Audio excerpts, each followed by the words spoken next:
ಬಿಸಿಲಿಗೆ hello hi ನಮಸ್ಕಾರ friends. ಮರದ ನೆಳ್ಳಲ್ಲಿ ಕಟ್ಟಾಕಿರೋದು ಕರವ. ಇದು ಒಂದೇ ಇವತ್ತು ಆಚೆ ಕಟ್ಟಾಕಿರೋದು. ಇದ್ರ ಅಮ್ಮ ಅಲ್ಲಿ ನೆಳ್ಳಲ್ಲಿ ಕಟ್ಟಾಕಿದ್ದೀವಿ, ಮರದ ನೆಳ್ಳಲ್ಲಿ. ಇನ್ನು ಆ ಕಡೆ 2 ಕರುಗಳು ಕಟ್ಟಾಕಿದ್ದೀವಿ.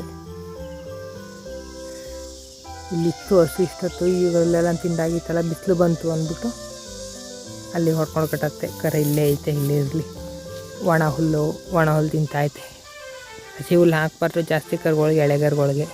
ಹಸಿ ಹುಲ್ಲು ಹಾಕಿದ್ರೆ ಅವಕ್ಕೂ ಹಸಿ ಇನ್ನೂ ಸಣ್ಣ ಕರು ಅಲ್ವಾ, ಇನ್ನೂ ಅಷ್ಟು ತಿನ್ನೋಕ್ಕೆ ಗೊತ್ತಾಗೋದಿಲ್ಲ. ಅದಕ್ಕೆ ಒಣ ಹುಲ್ಲಿಗೆ ಕಟ್ಟಾಕಿದ್ದೀನಿ, ಒಣ ಹುಲ್ಲನ್ನ ತಿನ್ನಲಿ. ಈಗ ಮೇಯಕ್ಕೆ ಪಟಾಯ್ತೈತೆ. ಇದು ತಿಂತದೆ ಇನ್ನು.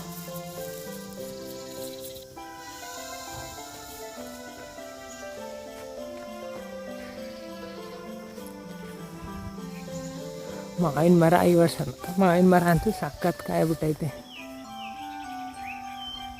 ಎಣ್ಸೋಕ್ಕಾಗೋದಿಲ್ಲ, ಅಷ್ಟು ಕಾಯಿ ಉಂಟು. ಕಾಣೋದಿಲ್ಲ ಬಿಸಿಲು.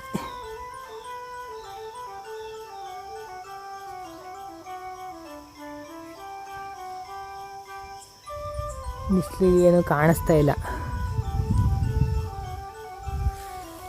ಬನ್ನಿ ನಮ್ಮ ಹಸ್ಕೊಳಗೆ ಏನು ಮಾಡ್ತಾವೆ ನೋಡೋಣ.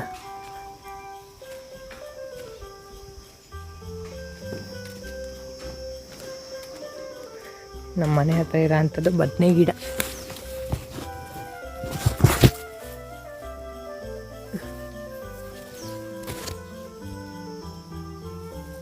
ಒಂದು ಕಾಯಿ ಬಿಟ್ಟಿದೆ.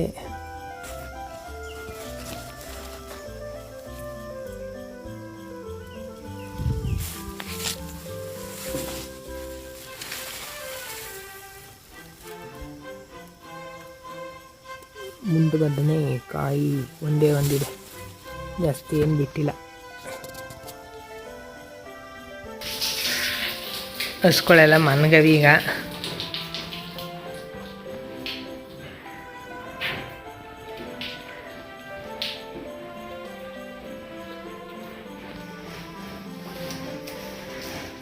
ನೀರು ಕುಡಿಸ್ಬೇಕು. ನೀರು ಕುಡಿಸ್ಬಿಟ್ಟು ಒಂದು ಸ್ವಲ್ಪ ಫೀಡ್ ಕೊಡಬೇಕು. ಫೀಡ್ ಕೊಟ್ಟು ನೀರು ಕುಡಿಸ್ಬಿಟ್ಟು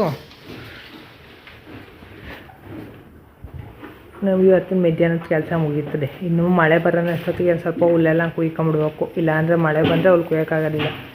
ಮಳೆ ಇರೋದೇ ಇಲ್ಲ. ಮಳೆ ಬತ್ತು ಅಂದರೆ ಮಧ್ಯಾಹ್ನ 3 ಗಂಟೆ 4 ಗಂಟೆಗೆಲ್ಲ ಮಳೆ ಬಂದುಬಿಡ್ತದೆ. ನಮ್ಮ ಕೆಲಸನೇ ಮಾಡೋಕ್ಕಾಗೋದಿಲ್ಲ. ಮುಂಚೆನೇ ಹುಲ್ಲು ಕುಯ್ಕೊಂಬಂದು ಎಲ್ಲ ಕಟ್ ಮಾಡಿ ಮಡಿಕೊಂಬಿಟ್ರೆ ಇನ್ನು ಮುಂದಕ್ಕೆ ನಮಗೆ ಇನ್ನು ಸಂಜೆ ಅಷ್ಟೊತ್ತಿಗೆ ಕೆಲಸಕ್ಕೆಲ್ಲ ಕಮ್ಮಿ ಆಗ್ಬಿಡ್ತವೆ. ಇನ್ನು ನಮ್ಮದು ಏನು ಊಟ ಆಗಿಲ್ಲ, 1:30 ಆಗೈತೇನೋ. ಇನ್ನು ನಮ್ಮದು ಊಟ ಆಗಿಲ್ಲ.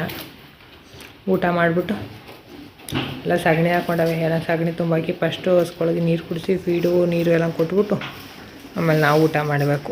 ಊಟ ಮಾಡ್ತೀವಿ. ನಮ್ಮ ಕರ ಬಕೀಟಲ್ಲಿ ಮಡಗಿದೆ ಇವತ್ತು, ಟಬ್ಬಲ್ಲಿ. ಅದರಲ್ಲೇ ತಿಂತಾಯಿತ್ತೆ ಹುಲ್ಲ. ಅದು ಗೊಂತೊಳಕ್ಕೆ ಹಾಕಿದ್ರೆ ಎಲ್ಲನೂ ವೇಸ್ಟ್ ಮಾಡಿಬಿಡ್ತದೆ.